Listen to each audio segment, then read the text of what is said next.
को देखिएगा, तो सच्चा निवास स्थान यीशु है। तो सच्चा निवास स्थान यीशु है, ना कि ये वाला, ना कि ये वाला, ना कि मूसा वाला। तो सच्चा निवास स्थान कौन है?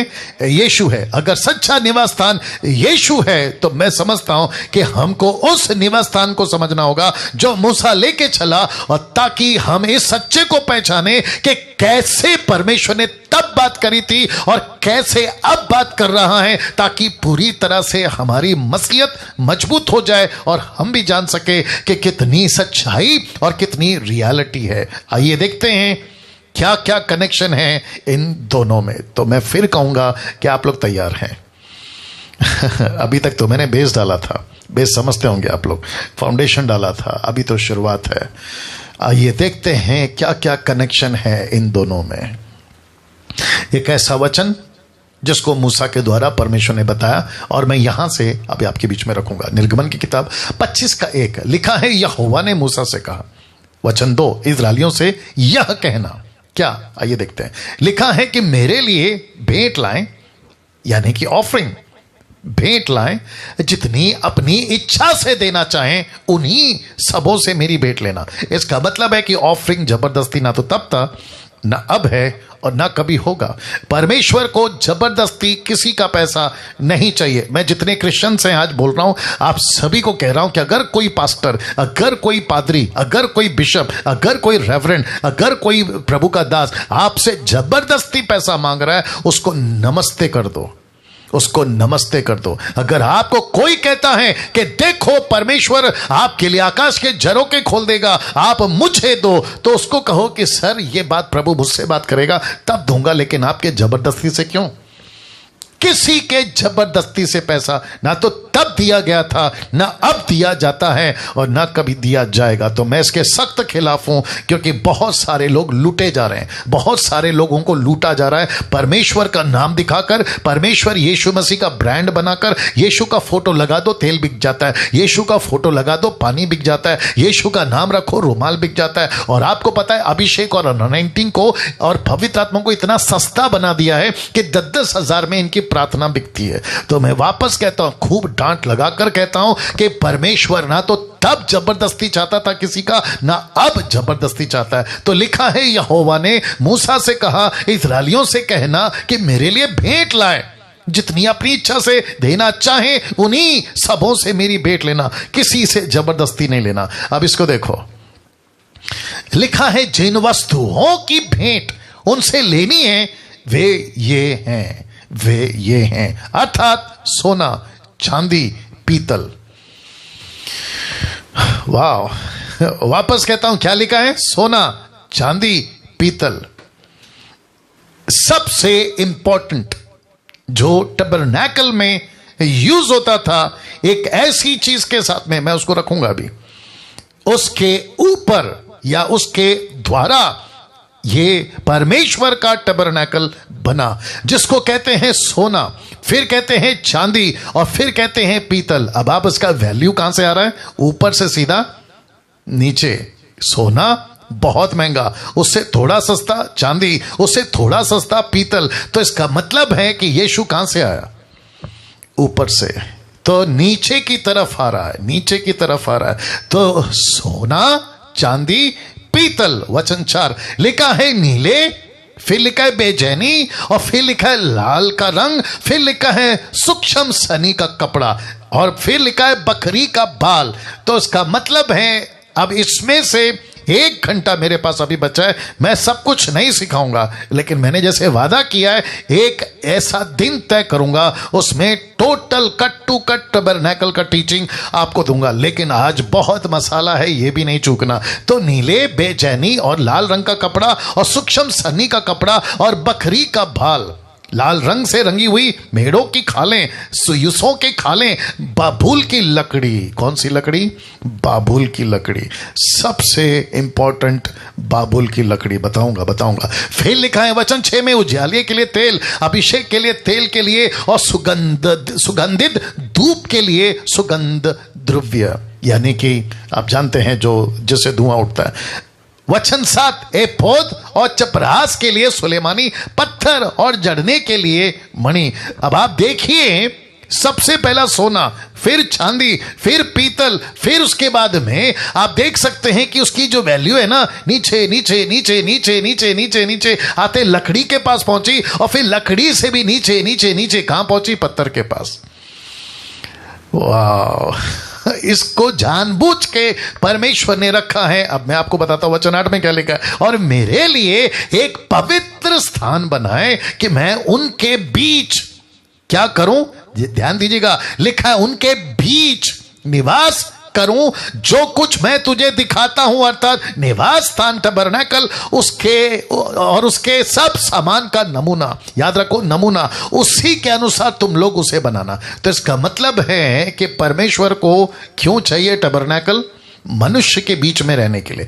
परमेश्वर को क्यों चाहिए टबरनेकल? मनुष्य से बात करने। परमेश्वर को क्यों चाहिए टबरनेकल? ताकि मैं उनके साथ रहूं और वो मेरे साथ रहे। यीशु मसीह पृथ्वी पर क्यों आया? मैं रखूंगा। लेकिन ध्यान दीजिएगा, ध्यान दीजिएगा, यहां बोल क्या रहा है पता है? वो बोल रहा है कि मूसा, एक ऐसा वक्त था जब मैं चाहता था, एक्सोडस चैप्टर 18, एक्सोडस चैप्टर 19 में मैंने जब कहा कि इनको लाओ, तो ये क्या कहते हैं? मूसा, हम तो बात नहीं करेंगे, हमको डर लगता है। किससे? परमेश्वर से। हमारी तो हालत खराब होती है, वो बिजली, वो बादल, वो धुआं, ये सब आग को देखकर हम डरते हैं, हम तो बात नहीं करेंगे, बल्कि तू बात कर। ये बात परमेश्वर को अच्छी नहीं लगी।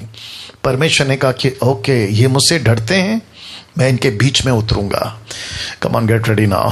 ये मुझसे डरते हैं, मैं इनके पास आऊंगा। ये मुझसे डरते हैं, मैं इनके बीच में रहूंगा, दिन रात, सुबह शाम, 24 घंटे। और आपको बता दूं, वो परमेश्वर शैडो था, उसने कहा ये मुझसे डरते हैं, मैं इनके बीच में निवास स्थान बनाऊंगा। लेकिन उसको नहीं पता था, मूसा को नहीं पता था। और वचन कहता है कि यीशु मसीह ने एक ऐसा रास्ता खोल दिया कि परमेश्वर अभी बाहर नहीं, अब तो वो हमारे अंदर है। अब वो कहता है कि कहां जाओगे? मेरे को तुम्हारे साथ संगति करनी है, मुझे तुम्हारे साथ रहना है। ये था, परमेश्वर कहता है मैं उनके बीच में निवास करूंगा, मैं उनके बीच में निवास करूंगा। नाउ मैं आपको बताता चलूं कि सोना क्या है, चांदी क्या है। जरा फोटो देख लीजिए प्लीज, ये फोटो देख लीजिए। मेरी कोशिश है कि मैं आपको हर चीज बताता चलूं, समझाता चलूं। यूट्यूब पे कितने? यूट्यूब पे ये है, ओके। बहुत ध्यान से सुनिएगा। मैं समझता हूं कि कम से कम 1000 के लोग या 900 के आसपास लोग जुड़ चुके हैं। चलिए, सोना अलौकिक या अलौकिकता, जिसको कहते हैं ये क्या लिखा है? या डिवाइनिटी, यानी कि डिवाइन, अलौकिक।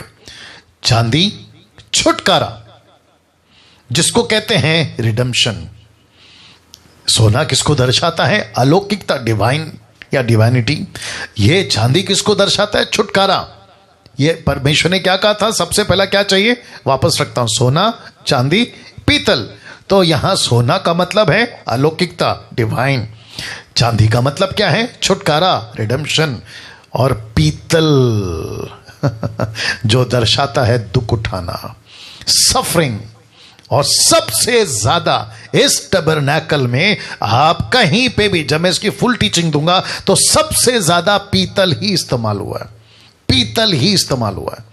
जितने भी फैंस थे ना, जो टोटल चारों घेर के रखे हैं, उसमें पीतल। जो सैक्रिफाइस का अभी मैं रखूंगा, उसमें भी पीतल। तो हर जगह पे पीतल पीतल पीतल। और यह बताता है दुख उठाना। तो वापस कहता हूं, सोने का मतलब है डिविनिटी या अलौकिकता, चांदी का मतलब है छुटकारा, रिडेम्पशन, और पीतल का मतलब है दुख उठाना। और यीशु मसीह इस पृथ्वी पर दुख उठाने के लिए आया। यशाया कहता है उसने उफ तक नहीं किया और वो दुख उठाता चला गया। तो इसका मतलब है कि सबसे ज्यादा टबरनेकल में जो यूज हुआ वह है पीतल। अब इसको देखें, नीला या नीले, ब्लू, किसको दर्शाता है? Son of God. हमेशा बाइबल में नीला, आकाश के जरों के खोलकर तुम पर अपरंपार की आशीष, मलाकी 3:10 याद आ गया होगा। तो जब कभी भी नीला, ऊपर किसको दर्शाता है? आकाश। आकाश का कलर क्या है? नीला। तो नीला दर्शाता है सन ऑफ गॉड। और पर्पल यानी कि बैजनी किसको दर्शाता है? Jesus the king. फिर उसके बाद में लाल रंग किसको दर्शाता है? Jesus the saviour. फिर उसके बाद में सूक्ष्म सनी, फाइन लेनन, दूसरे शब्दों में सफेद है इसका कलर, ये किसको दर्शाता है? Jesus Jesus the perfect man. अब इन सब का कनेक्शन किससे है? The book of John, the book of Matthew, the book of look, the book of mark. बाप रे बाप रे। तो इसका मतलब है कि मूसा ने यीशु मसीह का गॉस्पल, यीशु मसीह का सुसमाचार, यहूदी किसको लेके चले? मत्ती की किताब, यूहन्ना की किताब, मत्ती की किताब, लूका की किताब, मरकुस की किताब। इसलिए पौलुस कहता है अगर तुम उसको जान जाते, उसको क्रूस पे नहीं चढ़ाते।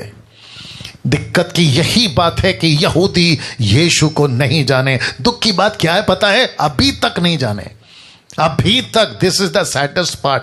अभी तक, दूसरे शब्दों में क्या कहते हैं? मसीहा अभी तक नहीं आया। मसीहा आएगा, लेकिन उनको कौन बताए कि मसीहा आ चुका है, यीशु पैदा हो चुका है? तो वापस कहता हूं कि नीला, जिसका मतलब है सन ऑफ गॉड, बैजनी पर्पल जीसस द किंग, और लाल रंग जिसका मतलब है जीसस द सेवियर, और सक्षम सुनी इसका मतलब है फाइन लेनन जिसका सफेद कलर है, और वो है the perfect man, Jesus the perfect man. John, Matthew, look, mark. मैंने मैथ्यू, मार्क, लूक, जॉन नहीं लिखा है क्योंकि सीक्वेंस में नहीं है। सीक्वेंस में है नीला, बैजनी, लाल और सूक्ष्म सनी, यानी कि फाइन लेनन। तो इसको कहते हैं चार सुसमाचार। अब इसमें बहुत कुछ जोड़ सकता था क्योंकि जिसको मैं समझता हूं बहुत लंबा हो जाता, मैंने कट किया। बट मैं वापस कहता हूं कि मैं जिस दिन टबरनैकल का टीचिंग लाऊंगा उसमें कट टू कट बताऊंगा ना। इसको देख लीजिएगा, इसको देख लीजिएगा।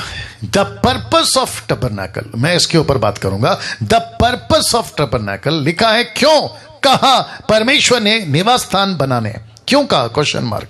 बहुत ध्यान दीजिएगा। क्यों कहा कि निवास स्थान बनाओ, टबरनैकल बनाओ? और उसके चार कारण हैं। मजा आएगा आपको। वापस कहता हूं इसके चार कारण हैं। सबसे पहला फोटो देख लीजिए। इजरायली परमेश्वर को नहीं जानते थे क्योंकि 430 साल की गुलामी में उनको सब पता था कि यहां की देवी देवता क्या है, उनको सब पता था कि गुलामी क्या है, उनको सब पता था कि टॉर्चर क्या है, लेकिन उनको 430 साल में परमेश्वर की पहचान नहीं थी, जिसको कहते हैं एलोहिम, जिसको कहते हैं आदोनाई, जिसको कहते हैं यहोवा। नहीं जानते थे। दूसरा कारण, अविश्वासी देश से निकल कर आए थे क्योंकि वहां का कल्चर, वहां का मूर्ति पूजा और वहां की बहुत सारी ऐसी बातें इनके अंदर घुस चुकी थी, और जिसके चलते परमेश्वर ने कहा कि इनके बीच में भी टबरनैकल बनाकर इनको पवित्र करूंगा। क्यों? क्योंकि इसी में से मसीहा निकलेगा। वह तीसरा पॉइंट, कहीं मूर्ति पूजक ना बन जाए। और चौथा, मसीहा को इन्हीं में से आना था।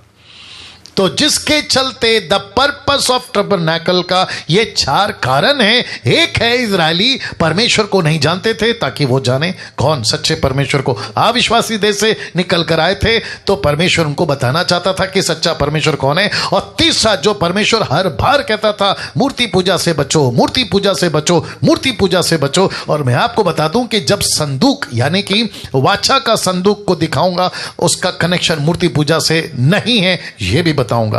चौथा कारण, मसीहा को इन्हीं में से आना था। तो ऐसा मसीहा जो पवित्र है, ऐसा मसीहा जो टबरनैकल है, खुद टबरनैकल है, इसका शैडो नहीं रखेगा तो फिर रियलिटी का कैसे पता चलेगा? अभी इसको देखिए, निर्गमन की किताब 25 का 8।